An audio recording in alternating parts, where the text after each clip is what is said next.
Welcome to kitchen diaries. ಇವತ್ತು ನಮ್ಮ kitchen ಡೈರಿಲಿ ಒಂದು ಆಲೂಗಡ್ಡೆ ರೆಸಿಪಿನ ನಿಮಗೆ ಮಾಡಿ ತೋರಿಸ್ತಾ ಇದ್ದೀನಿ. ಇದು ಬೇಳೆ ಸಾರಿಗೆ, ಸಾಂಬಾರಿಗೆ, ರಸಮ್ ಅನ್ನಕ್ಕೆ ಎಲ್ಲದಕ್ಕೂ ಒಂದು ಒಳ್ಳೆ ಕಾಂಬಿನೇಷನ್ನು.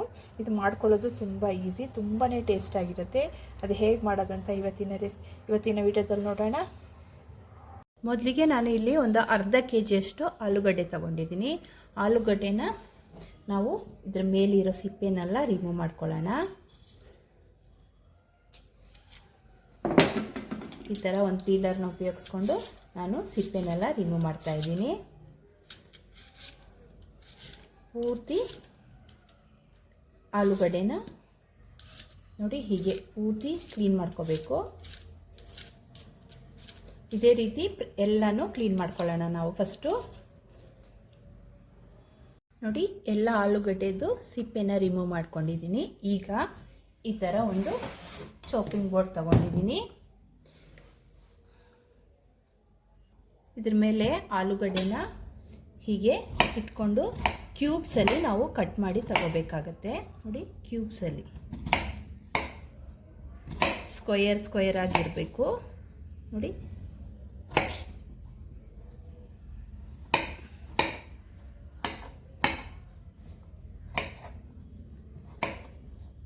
ನೋಡಿ ಈ ಥರ ಇರಬೇಕು.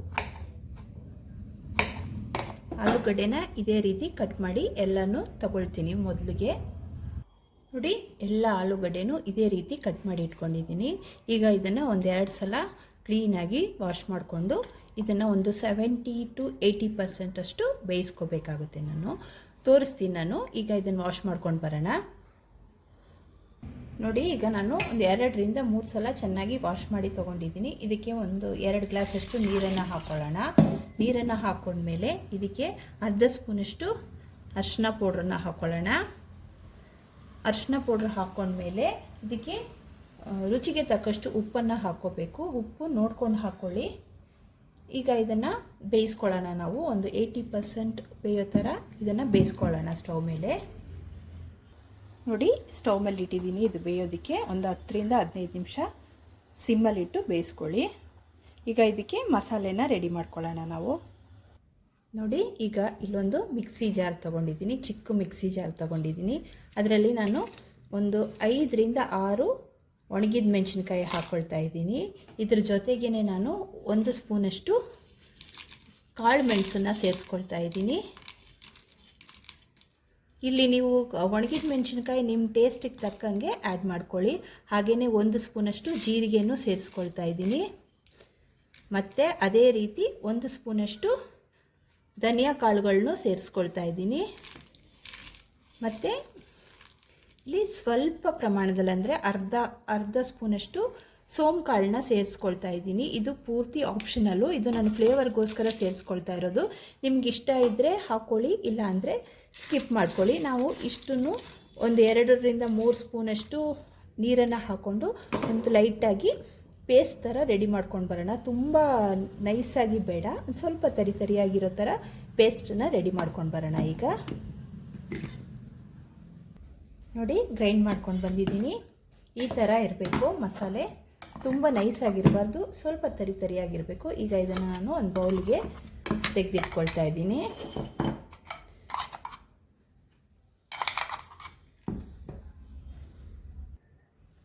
ಗ್ರೈಂಡ್ ಮಾಡಿರೋ ಮಸಾಲೆನ ಒಂದು ಬೌಲಿಗೆ ತೆಗೆದಿಟ್ಕೊಂಡಿದ್ದೀನಿ. ಹಾಗೆ ಒಂದು ಚಿಕ್ಕ ಸೈಜಲ್ಲಿರೋ ಬೆಳ್ಳುಳ್ಳಿನ ಸಿಪ್ಪೆ ಸಮೇತ ಕ್ಲೀನ್ ಮಾಡಿಕೊಂಡು ಜಜ್ಜಿ ತೆಗೆದಿಟ್ಕೊಂಡಿದ್ದೀನಿ. ಇಷ್ಟು ಮಸಾಲೆಗೆ ನಾವು ರೆಡಿ ಮಾಡಿ ಇಟ್ಕೊಂಡಿರೋದು. ನೋಡಿ ಆಲೂಗಡ್ಡೆನೂ ಒಂದು 80% ಅಷ್ಟು ಬೆಂದಿದೆ. ಈಗ ಆಲೂಗಡ್ಡೆನೆಲ್ಲ ಸ್ಟ್ರೈನ್ ಮಾಡಿ ನೀರಿಂದ ತೆಗೆದು ಒಂದು ಬಟ್ಲಲ್ಲಿ ತೆಗೆದಿಟ್ಕೊಳ್ತೀನಿ. ನೀರು ಒಂದು ಸ್ವಲ್ಪನೂ ಇರಬಾರ್ದು.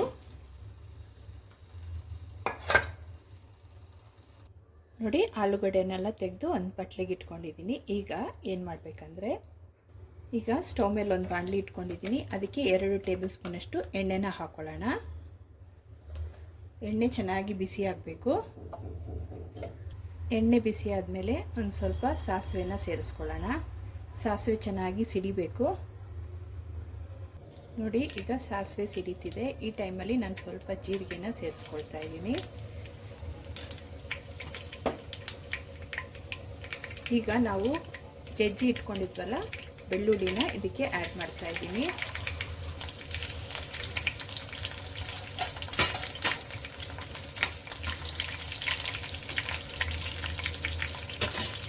ಇದಾದಮೇಲೆ ನೋಡಿ, ಇದೊಂದು ಸ್ವಲ್ಪ ಬೆಳ್ಳುಳ್ಳಿ ಗೋಲ್ಡನ್ ಬ್ರೌನ್ ಕಲರ್ಗೆ ತಿರುಗಬೇಕು. ಆಗ ಇಲ್ಲಿ ನಾವು ಗ್ರೈಂಡ್ ಮಾಡಿ ಇಟ್ಕೊಂಡಿದ್ದೀವಲ್ಲ ಆ ಮಸಾಲೆನ ಸೇರಿಸ್ಕೋಬೇಕಾಗತ್ತೆ. ನೋಡಿ, ಈಗ ಮಸಾಲೆನ ಇದಕ್ಕೆ ಸೇರಿಸ್ಕೊಳ್ತಾ ಇದ್ದೀನಿ. ಮಸಾಲೆದು ಹಸಿ ವಾಸನೆ ಚೆನ್ನಾಗಿ ಉಳಿಬೇಕು. ಇದ್ರ ಜೊತೆಗೆ ನಾನು ಒಂದು 2 ಸ್ಪೂನಷ್ಟು ನೀರನ್ನು ಸೇರಿಸ್ಕೊಳ್ತಾ ಇದ್ದೀನಿ. ಮಿಕ್ಸಿ ಜಾರ್ಗೆ ಒಂದು ಸ್ವಲ್ಪ ನೀರು ಹಾಕಿ ನೀರನ್ನು ಇದಕ್ಕೆ ಸೇರಿಸ್ಕೊಳ್ತಾ ಇದ್ದೀನಿ.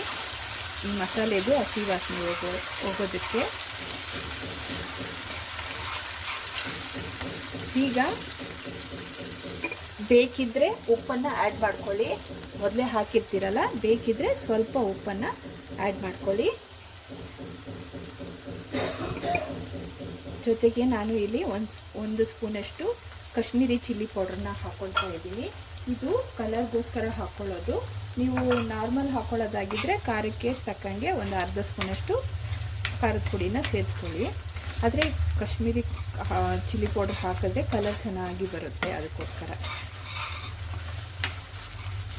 ನೋಡಿ, ಮಸಾಲೆ ಎಲ್ಲ ಇರೋ ನೀರಿನ ಅಂಶ ಎಲ್ಲ ಹೋಗಿ ಹೀಗೆ ಎಣ್ಣೆ ಮೇಲೆ ಸೈಡಲ್ಲೆಲ್ಲ ಎಣ್ಣೆ ಬಿಟ್ಕೋಬೇಕು. ಅಲ್ಲಿವರೆಗೂ ಇದನ್ನು ಸಿಮ್ಮಲ್ಲಿ ನಾವು ಹೀಗೇ ಫ್ರೈ ಮಾಡ್ಕೋಬೇಕಾಗತ್ತೆ. ನೋಡಿ, ಒಂದು ನಿಮಿಷ ಆಯಿತು. ನೋಡಿ, ಸೈಡಲ್ಲೆಲ್ಲ ಈಗ ನೋಡಿ ಸೈಡಲ್ಲೆಲ್ಲ ಎಣ್ಣೆ ಬಿಟ್ಕೊಂಡಿದೆ. ಈಗ ನಾವು ಬೇಯಿಸಿಟ್ಕೊಂಡಿರೋ ಆಲೂಗಡ್ಡೆನ ಸೇರಿಸಿ ಚೆನ್ನಾಗಿ ಮಿಕ್ಸ್ ಮಾಡ್ಕೋಬೇಕು. ಆಲೂಗಡ್ಡೆಗೆ ನಾವು ಹಾಕಿರೋ ಮಸಾಲೆ ಚೆನ್ನಾಗಿ ಹಿಡಿಯೋ ತನಕ ಸಿಮ್ಮಲ್ಲಿ ಇಟ್ಕೊಂಡು ಹೀಗೆ ಮಿಕ್ಸ್ ಮಾಡ್ತಾನೆ ಇರಬೇಕು. ತಳ ಹಿಡಿಯುತ್ತೆ ಆವಾಗವಾಗ. ನೋಡಿ, ಹೀಗೆ ನೀವು ತೆಗೆದು ಹೀಗೆ ಕೋಟಿಂಗ್ ಚೆನ್ನಾಗಿ ಬರೋ ಥರ ಮಿಕ್ಸ್ ಮಾಡ್ತಾನೆ ಇರಿ.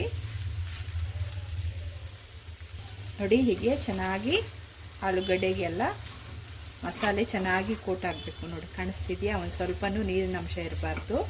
ಅದೇ ರೀತಿ ಮಿಕ್ಸ್ ಮಾಡ್ತಾನೆ ಇರಿ.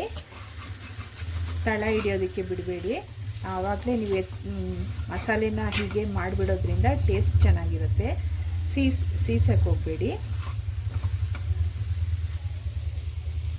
ನೋಡಿ, ಮಸಾಲೆ ಚೆನ್ನಾಗಿ ಕೋಟ್ ಆಗಿದೆ. ನೋಡಿ, ಈ ಟೈಮಲ್ಲಿ ಸ್ವಲ್ಪ ಕೊತ್ತಂಬರಿ ಸೊಪ್ಪನ್ನು ಹೀಗೆ ಸಣ್ಣದಾಗಿ ಕಟ್ ಮಾಡಿ ಸ್ಪ್ರಿಂಕಲ್ ಮಾಡ್ಕೊಳ್ಳಿ. ಈಗ ರೆಡಿ ಆಯಿತು ಸೂಪರ್ ಟೇಸ್ಟ್ ಆಗಿರೋ ಆಲೂಗಡ್ಡೆ ಫ್ರೈ ರೆಸಿಪಿ. ಈಗ ಇದನ್ನು ಸರ್ವಿಂಗ್ ಬೌಲ್ಗೆ ಸರ್ವ್ ಮಾಡ್ಕೊಂಡು ತೋರಿಸ್ತೀನಿ. ಸರ್ವಿಂಗ್ ಬೌಲ್ಗೆ ಸರ್ವ್ ಮಾಡ್ಕೊಂಡಿದ್ದೀನಿ. ತುಂಬಾ ಟೇಸ್ಟ್ ಆಗಿದೆ ಇದು ಈ ರೆಸಿಪಿ. ಇವತ್ತಿನ ರೆಸಿಪಿ ಏನಾದರೂ ನಿಮ್ಗೆ ಇಷ್ಟ ಆದರೆ ಲೈಕ್ ಮಾಡಿ, ಶೇರ್ ಮಾಡಿ ಮತ್ತು ಸಬ್ಸ್ಕ್ರೈಬ್ ಮಾಡೋದನ್ನು ಖಂಡಿತ ಮರಿಬೇಡಿ.